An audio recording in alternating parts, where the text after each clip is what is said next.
sommes le lundi 1er septembre 2025. C'est le jour de la rentrée scolaire. Et je suis dans un collège où j'ai rendez-vous avec Grégoire Borst. Et il a un petit message pour vous. Je déclare ouverte la deuxième saison du podcast Je peux pas, j'ai Sciences Co. Merci et Merci. Belle année. À bientôt.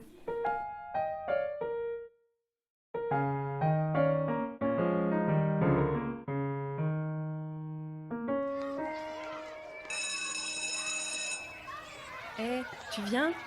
Bah non, je peux pas, j'ai Sciences Co.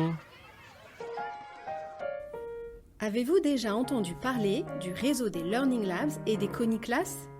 Avez-vous déjà cherché des ressources pour mettre en place un projet utilisant les apports des sciences cognitives ?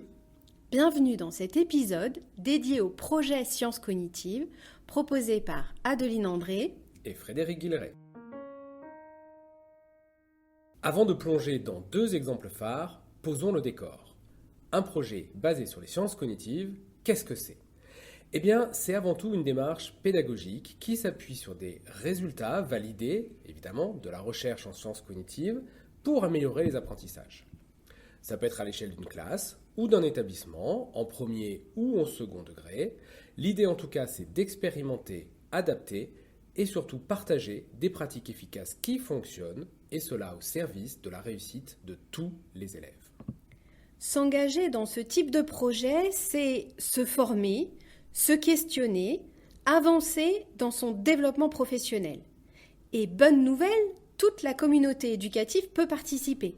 Les enseignantes et les enseignants, bien évidemment, mais avant eux, les élèves et aussi les parents, les personnels de direction, la vie scolaire, si il y a des personnels de vie scolaire, les AESH, bref, tout le monde.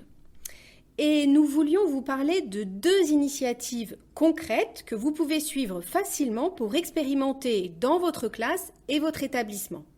Avec toi, Adeline, nous allons parler des Learning Labs, car tu es une des pilotes du réseau national des Learning Labs. Et avec toi, Frédéric, nous allons parler des Coniclass, car tu es le cofondateur et vice-président de l'association Apprendre et former avec les sciences cognitives, à l'origine de ce concept. Alors commençons, Adeline, avec les Learning Labs. Première question, qu'est-ce que c'est ? Alors, c'est un réseau en fait. Le réseau des Learning Labs, c'est un réseau de collèges et de lycées qui utilise de manière explicite et visible les apports des sciences cognitives au service de la réussite des élèves. Explicite, ça veut dire qu'on dit clairement qu'on s'appuie sur ces apports, on le dit aux élèves, on le dit aux collègues, on le dit aux familles. Visible, ça veut dire qu'il faut qu'on le montre. Concrètement, cela passe par la présence du logo du réseau qui doit être visible dans l'établissement, dans des couloirs, sur des classes, sur des salles de classe, parfois même sur la page d'accueil du site du collège ou du lycée, ou encore par une formalisation dans le projet d'établissement. On sait que beaucoup d'enseignants mènent des actions formidables, mais parfois avec la porte de leur classe fermée. L'objectif du réseau, c'est d'ouvrir les portes, de rendre ces pratiques partageables, visibles, de faire en sorte que les connaissances issues des sciences cognitives deviennent une culture commune, partagée par l'ensemble de la communauté éducative.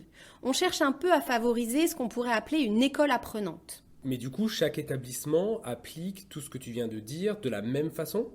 Alors pas du tout, et c'est ce qui fait la richesse du réseau. Certes, nous avons un cadre commun, mais chaque Learning Lab est différent parce qu'il est lié à un contexte, à des personnes, à des envies, à des projets, à une culture d'établissement.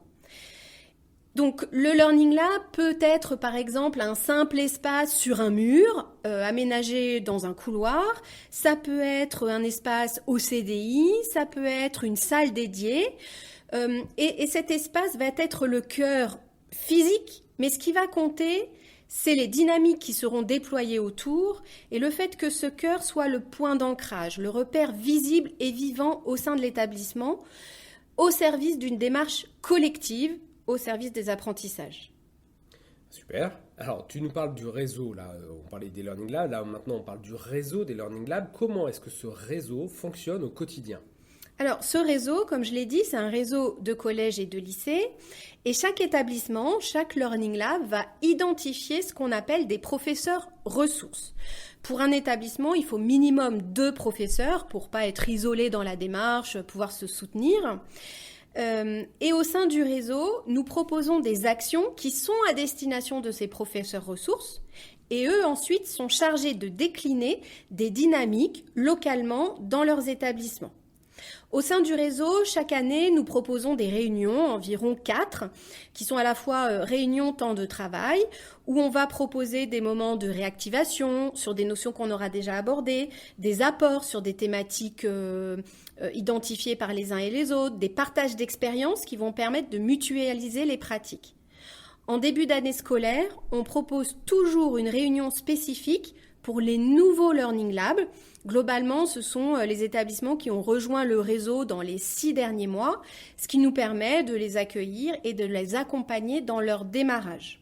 Et les partages, lorsqu'on a nos réunions, peuvent porter soit sur des projets qui sont menés autour de thématiques annuelles, qui sont des thématiques de travail du réseau, soit sur des initiatives prises par les uns et les autres dans leurs établissements, mais qui vont de toute façon enrichir les réflexions de l'ensemble du réseau. Alors du coup, tu parles de thématiques annuelles. Est-ce que tu peux donner quelques exemples de thèmes communs qui sont travaillés au sein du réseau des Learning Labs ? Oui, tout à fait. Alors chaque année, on essaye d'avoir ces thématiques de travail pour avoir des réflexions communes et on va les choisir ensemble. Donc par exemple, en 2024-2025, les 3 thèmes de travail étaient le feedback efficace au service des apprentissages, l'enseignement explicite et la catégorisation des devoirs à la maison. Pour 2025-2026, les 2 axes retenus sont très différents.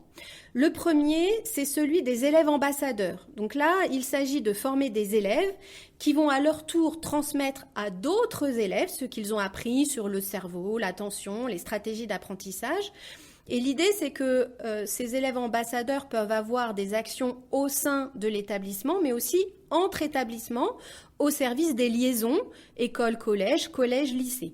Et ce thème a émergé après une expérimentation très inspirante qui a été menée par les professeurs ressources au lycée Talma de Brunoy, qui a été partagée lors de la réunion de fin d'année en juin 2025 et qui a vraiment donné envie à tout le monde de tester et d'aller plus loin. Et le deuxième thème de travail pour cette année, c'est un objectif de création. Donc construire des activités ludiques, des jeux, qui soient ancrés sur les sciences cognitives, sur les apports et les connaissances des sciences cognitives. Donc on a évoqué la possibilité de construire des jeux de cartes, des jeux de loi, des mémories, enfin ce genre de choses. Ces jeux pourraient ensuite être utilisés dans des clubs, des heures de vie de classe, dans devoirs faits ou à l'occasion d'événements festifs, comme par exemple la semaine du cerveau. Ah bah alors, semaine du cerveau, forcément, ça résonne. Est-ce que le réseau fait quelque chose de spécial pendant la semaine du cerveau ? Oui, c'est d'ailleurs un moment fort de notre réseau. Chaque année, on organise pendant la semaine du cerveau une masterclass, donc c'est une conférence donnée en ligne, qui s'adresse aux élèves. Cette conférence est organisée sur temps scolaire. C'est un moment qui se veut festif, parce que voilà, l'ensemble du réseau est réuni au même moment, accessible et animé avec un ou une scientifique qui vient parler de ses travaux. Ça dure 1 heure. Donc traditionnellement, on organise ça le jeudi matin de la semaine du cerveau et les enseignants vont s'inscrire et inscrire leur classe en amont. Quelques jours avant l'événement, ils reçoivent un lien pour se connecter et on essaye toujours de proposer des activités en amont pour préparer et en aval pour prolonger.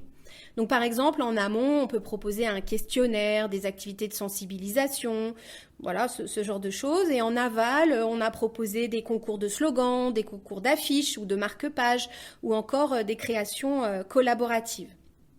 Donc depuis 2021, on a abordé plusieurs thèmes, les neuromythes, le sommeil, l'attention, les écrans, les biais cognitifs. Et pour cette année, on a le projet de travailler autour de l'intelligence artificielle. Alors, on travaille avec les scientifiques afin que les propos, les conférences soient accessibles dès la 6e. Alors, c'est pas toujours simple, mais voilà, c'est notre objectif. Et lors de cette masterclass, on essaye aussi de laisser une place importante pour pouvoir répondre aux questions des élèves. Les élèves peuvent poser des questions en amont, et on a une plateforme dédiée à ça. Et ils peuvent aussi poser des questions pendant la conférence via le chat. Donc les professeurs relayent leurs questions sur le chat et on essaye de répondre à un maximum de questions d'élèves. Et de nombreux établissements vont organiser des événements autour de cette masterclass et autour de la semaine du cerveau. Et on a beaucoup de collègues qui organisent des ateliers, des expositions, des rencontres avec les familles et qui peuvent même utiliser les enregistrements des conférences précédentes puisqu'elles sont toutes en ligne disponibles sur le site de Learning Lab dans l'onglet dédié aux masterclass. Et alors, en tant qu'établissement, quel avantage on va avoir à rejoindre le réseau et à créer un Learning Lab ? Alors, à mon sens, le réseau présente plusieurs atouts et plusieurs apports. Donc, tout d'abord, il apporte une légitimité parce qu'on s'inscrit dans une dynamique nationale, structurée et reconnue. Donc, ce n'est pas une initiative isolée ou la lubie de tel ou tel professeur, mais c'est un vrai projet reconnu au niveau national et décliné localement. Le deuxième avantage, c'est que le réseau va apporter un soutien dans la durée. Initier un projet, lancer un projet, c'est souvent assez facile. Par contre, le faire vivre sur le temps long, tout au long d'une année scolaire, d'année après année, c'est beaucoup plus difficile. Et donc le réseau va permettre de garder cet élan, de rester dans une dynamique. Et nous, notre rôle au niveau national, c'est justement d'alimenter ces dynamiques. Je dirais aussi que le réseau est véritablement une communauté. On voit ce que font les collègues, ce que font les autres établissements, on s'en inspire, on partage et donc on se sent moins seul. Et enfin, ça apporte aussi une possibilité de valoriser les actions menées. Que ce soit dans les réunions, les échanges, dans la newsletter, on va mettre en lumière les actions menées par les uns et les autres et c'est une sorte de reconnaissance et un moyen de faire connaître le travail auprès des autres collègues. Eh ben, j'achète. Alors du coup, si on est intéressé, eh bien, comment est-ce qu'on peut rejoindre ce super réseau des Learning Labs ? Eh ben, en fait, c'est assez simple. Il faut bien sûr être en adéquation avec les valeurs et nous avons une charte du réseau qui reprécise ces éléments. Il faut avoir identifié au moins 2 professeurs ressources qui souhaitent s'engager et porter ce projet et que le chef d'établissement envoie une demande par mail à l'équipe de coordination.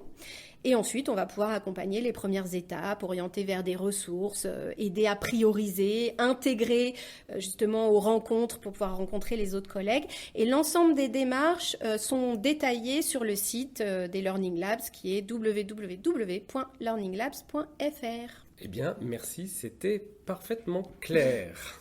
Merci beaucoup. Eh bien, on va inverser les rôles à présent et on va donc s'intéresser à un autre dispositif national qui est donc le dispositif des coniclasses.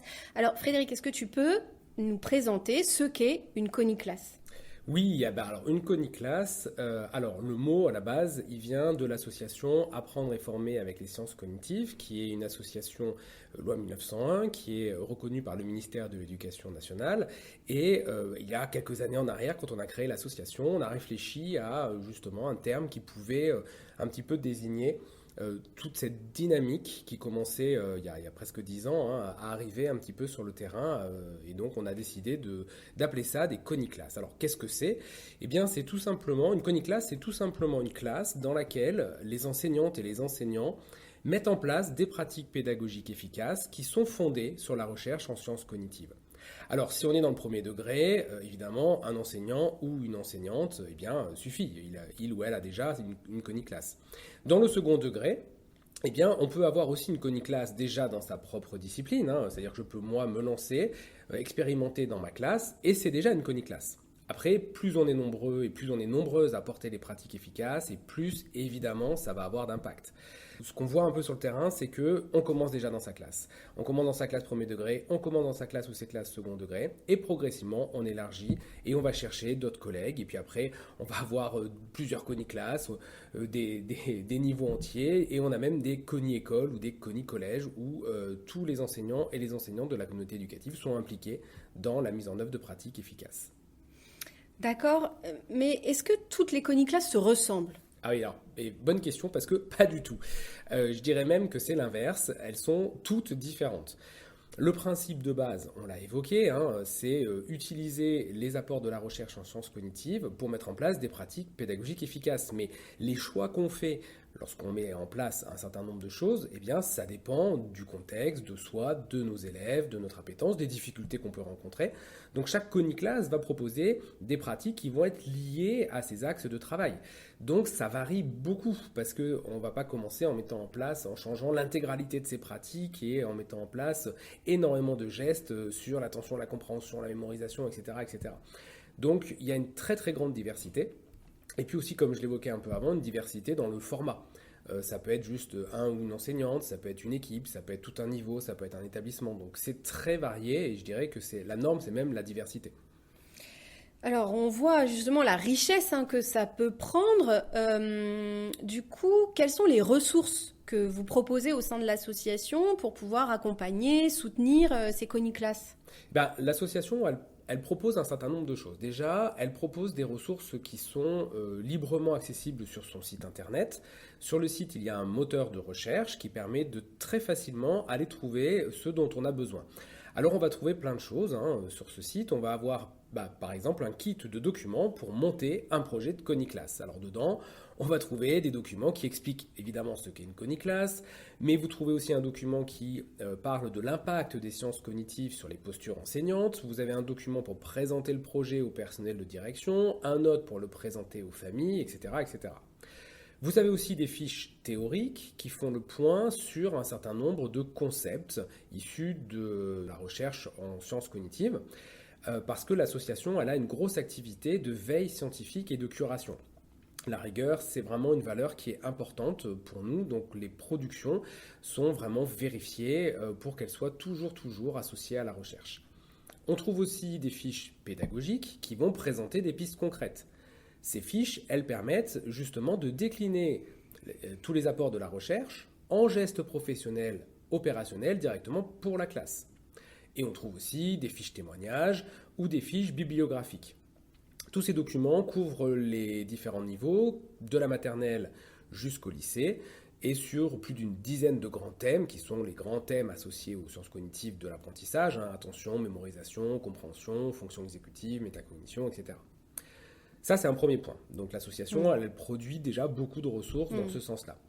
Le deuxième point, c'est qu'elle propose aussi finalement de se former, soit à travers évidemment le site, parce qu'en plus des ressources que j'ai citées, on trouve également des parcours de formation qu'on peut suivre en autonomie, des webinaires, des conférences, soit par des formations directement proposées en académie par des formateurs agréés par l'association, quand les EAFC ne proposent pas ou n'ont pas encore les ressources localement pour faire de la formation en sciences cognitives. Sinon, bien évidemment, les EAFC sont un relais majeur aussi dans la diffusion des apports des sciences cognitives.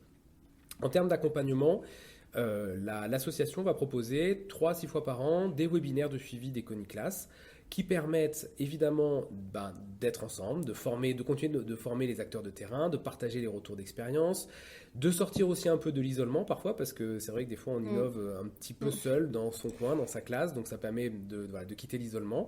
Et puis vous allez trouver aussi une cartographie des coniclasses sur le site qui permet de trouver des coniclasses qui vont être pas très éloignées. Et on a aussi un réseau d'animation locale dans chaque académie qui a pour objectif de faire vivre la communauté à travers différentes actions et événements variés qui vont évidemment changer en fonction du territoire sur lequel vous vous trouvez. Merci beaucoup pour toutes ces précisions et la richesse. Tu parles d'événements. Est-ce que vous avez un événement annuel, un petit peu marqueur, comme on l'a évoqué tout à l'heure pour le réseau des Learning Labs au cours de la semaine du cerveau? Alors oui, nous aussi on a un petit peu comme pour le réseau des Learning Labs qui ont un temps fort avec justement la masterclass à destination des élèves. Nous on a ce qu'on appelle le Coniforum. C'est un événement qui dure 10 jours, qui a lieu traditionnellement au mois d'octobre, en distanciel, avec 4 objectifs. Favoriser la rencontre entre la recherche en sciences cognitives et les pratiques de terrain, diffuser évidemment les connaissances dans ce champ, et puis rassembler praticiens, praticiennes, chercheurs, chercheuses et tous les autres acteurs de l'éducation nationale. Et puis bien sûr, offrir des opportunités de formation et d'échange de pratiques. L'objectif, évidemment, c'est de pouvoir, là aussi, continuer de se former pendant ce temps-là. Parce que c'est un temps qui, sur 10 jours, propose 3 conférences majeures et une vingtaine de conférences interactives réparties sur les 10 jours. Donc cette année, il aura lieu du 6 au 16 octobre 2025. Et côté conférence, donc on aura Steve Masson, qui est le parrain de cette édition, qui est la 7e, qui fera une conférence autour de comprendre le cerveau pour développer des compétences. On a hâte de l'entendre. Ça devrait être très sympa, effectivement. On a Rebecca Shankland qui fera quelque chose sur le bien-être et l'apprentissage à l'école, autour du rôle et des apports des compétences psychosociales. Et puis Fabien Fenouillet, qui lui va intervenir sur pourquoi apprend-on, comprendre les mécanismes de la motivation pour mieux soutenir l'engagement des apprenants en contexte scolaire. Donc c'est vrai que c'est un événement majeur de votre réseau, mais par rapport à la masterclass qu'on évoquait tout à l'heure, la masterclass c'est pour les élèves, là c'est quand même pour les enseignants, enseignantes, formateurs, formatrices. Et puis bon, du coup la durée n'est pas du tout la même, parce que tout à l'heure j'évoquais un événement d'1 heure, là tu nous parles de 10 jours, donc c'est quand même pas, c'est pas la même ampleur. Mais c'est vrai que pour avoir moi participé à plusieurs Coniforum, c'est vrai que c'est passionnant et on fait vraiment de belles rencontres. Donc ça donne envie. Et alors comment est-ce qu'on peut rejoindre cette communauté des Coniclass ? Eh bien, c'est aussi simple que pour rejoindre le réseau des Learning Labs. Il suffit d'aller sur le site de l'association www.science-cognitive.fr et cliquer sur s'inscrire pour créer un compte. C'est gratuit, c'est rapide. À partir du moment où vous avez créé un compte, vous pouvez utiliser toutes les ressources du site. Sur la page profil, vous pouvez déclarer une Coniclass qui vous permet d'être officiellement identifié auprès de l'association. Et du coup, ça vous permet d'être tenu au courant pour les webinaires de suivi, bien évidemment, et de toutes les autres actualités comme le Coniforum et les autres actions qu'on peut avoir, parce qu'en dehors des webinaires de suivi, il y a d'autres événements qu'on fait pour diffuser, former. Et puis le réseau local se développe, donc vous aurez accès aussi aux actions plus locales qui seront animées dans votre territoire. Merci beaucoup pour ces éléments, parce que c'est tout à fait limpide et c'est tout à fait passionnant. Alors, après ces 2 présentations, on le voit, Learning Lab et Coniclass, ce sont 2 projets qui ont en fait un ADN commun. Oui. C'est favoriser les stratégies efficaces, adopter une approche rigoureuse par rapport aux sources, placer évidemment l'élève au cœur des apprentissages, favoriser la réflexivité, alors bien sûr des élèves, mais aussi des enseignants et des enseignantes, et chercher à implémenter dans les classes des modalités pédagogiques innovantes. Et alors traditionnellement, les Coniclass sont ancrés à la fois dans le premier et dans le second degré, comme on l'a bien entendu. Le projet des Learning Labs qui cherche ce côté établissement formateur, transversalité, c'est vrai que c'est plutôt un projet qui a été pensé dans le second degré. Mais dans un établissement du second degré, on peut très bien avoir une articulation, une complémentarité entre Learning Lab et Coniclass. Donc Coniclass plus centré autour d'une équipe pédagogique et d'une classe. Learning Lab étant plus, comme on l'a dit, niveau établissement. Et en fait, cette cohabitation, elle est tout à fait bénéfique parce qu'elle permet de bénéficier de la richesse des 2 réseaux. Qui partagent cette vision commune de l'éducation, qui partagent des outils, des espaces d'échange, des ressources qui parfois sont spécifiques et parfois communes, mais en tout cas qui s'articulent de manière naturelle. Bon, alors, vous y mettez quand ? Merci d'avoir écouté cet épisode et à bientôt dans cet univers fascinant où les neurones rencontrent l'apprentissage. Si cet épisode vous a plu, n'hésitez pas à vous abonner et à partager autour de vous.